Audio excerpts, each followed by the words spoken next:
ക്രിസ്തുവിൽ സ്നേഹം നിറഞ്ഞവരെ, നോമ്പുകാല ചിന്തകളിലേക്ക് ഏവർക്കും സ്വാഗതം. സത്യം സത്യമായി ഞാൻ നിങ്ങളോട് പറയുന്നു, നിങ്ങളിൽ ഒരുവൻ എന്നെ ഒറ്റിക്കൊടുക്കും. യേശു പത്രോസിനോട് പറഞ്ഞു, സത്യം സത്യമായി ഞാൻ നിന്നോട് പറയുന്നു, നീ എന്നെ 3 പ്രാവശ്യം തള്ളിപ്പറയുന്നത് വരെ കോഴി കൂവുകയില്ല. യേശുനാഥൻ തൻ്റെ ഒരു ശിഷ്യനോട് പരോക്ഷമായും മറ്റൊരു ശിഷ്യനോട് പ്രത്യക്ഷമായും പറയുന്ന വാക്കുകളാണ് ഇവ. ആദ്യത്തേത് യൂദാസിനെ ഉദ്ദേശിച്ചും രണ്ടാമത്തേത് പത്രോസിനോടുമാണ് യേശു പറയുന്നത്. എപ്പോഴാണ് യേശുവിൻ്റെ പീഡാസഹനം ആരംഭിച്ചത് എന്ന് ചോദിച്ചാൽ അതൊരു പക്ഷേ അന്ത്യ അത്താഴ സമയത്ത് ആരംഭിച്ചു എന്ന് നമുക്ക് പറയാവുന്നതാണ്. കാരണം തൻ്റെ അരുമ ശിഷ്യരിൽ ഒരുവൻ തന്നെ ഒറ്റിക്കൊടുക്കുമെന്നും മറ്റൊരാൾ തന്നെ തള്ളിപ്പറയുമെന്നും ബാക്കിയുള്ളവരെല്ലാവരും തന്നെ ഉപേക്ഷിക്കുമെന്നും അറിഞ്ഞുകൊണ്ട് ശിഷ്യന്മാരോട് സംസാരിക്കുകയും അവർക്ക് തൻ്റെ ശരീരവും രക്തവും പങ്കുവെച്ച് നൽകുകയും ചെയ്യുന്ന അന്ത്യ അത്താഴ സമയം, അവിടുത്തെ പീഡാസഹനം ആരംഭിച്ചു എന്ന് നമുക്ക് പറയാവുന്നതാണ്. യൂദാസ് യേശുവിനെ ഒറ്റിക്കൊടുക്കുന്നത് മനഃപൂർവ്വമാണ്. ദിവസങ്ങളായി ആലോചിച്ചുറപ്പിച്ച് ശത്രുപക്ഷവുമായി ചർച്ചകൾ നടത്തി ചെയ്യുന്ന പ്രവൃത്തിക്ക് കൂലി കൃത്യമായി ചോദിച്ചു വാങ്ങി കരാർ ഉറപ്പിച്ച് യേശുവിനെ ഒറ്റിക്കൊടുക്കാൻ യൂദാസ് തയ്യാറെടുക്കുകയാണ്. യൂദാസ് മനഃപൂർവ്വം ചെയ്യുന്ന പ്രവൃത്തിയാണിത്. എന്നാൽ പത്രോസ് ആകട്ടെ, നിനക്ക് വേണ്ടി ജീവൻ ത്യജിക്കാൻ പോലും ഞാൻ തയ്യാറാണെന്ന് പറയുകയും നീ എവിടെ പോയാലും നിന്നെ അനുഗമിക്കും എന്ന് വാഗ്ദാനം ചെയ്യുകയും ചെയ്തിട്ട് ഭയം നിമിത്തം യേശുവിനെ 3 പ്രാവശ്യം തള്ളിപ്പറയേണ്ടി വരുന്നു. പത്രോസ് മുൻകൂട്ടി തീരുമാനിച്ചുറപ്പിച്ചതല്ല, കണക്കുകൂട്ടി വച്ചതുമല്ല.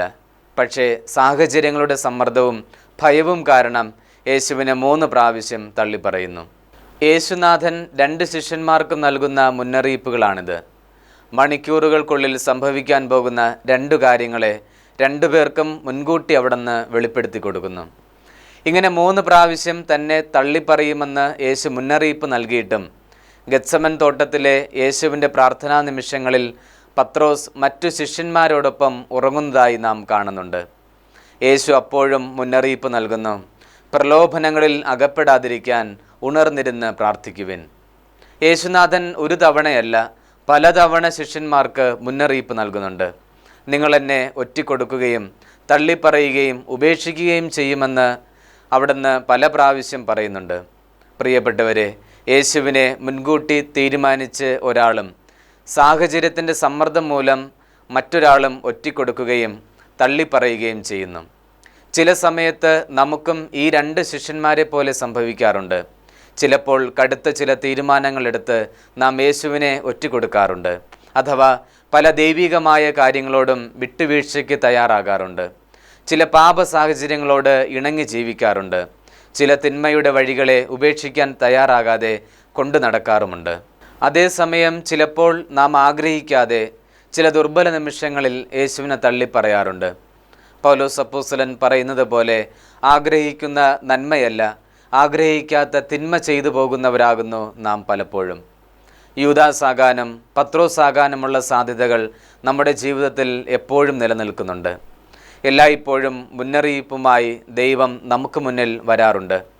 പ്രലോഭനത്തിൽ വീണു പോകാതിരിക്കാൻ ഉണർന്നിരുന്ന് പ്രാർത്ഥിക്കുകയല്ലാതെ മറ്റൊരു മാർഗവുമില്ല. യൂദാസിനെ പോലെ തീരുമാനിച്ചുറപ്പിച്ച് തിന്മ ചെയ്യാതിരിക്കാനും പത്രോസിനെ പോലെ സാഹചര്യങ്ങൾക്കനുസരിച്ച് തെറ്റായവ ചെയ്യാതിരിക്കാനും നമുക്ക് ഉണർന്നിരുന്ന് പ്രാർത്ഥിക്കാം. ദൈവം നമ്മെ അനുഗ്രഹിക്കട്ടെ.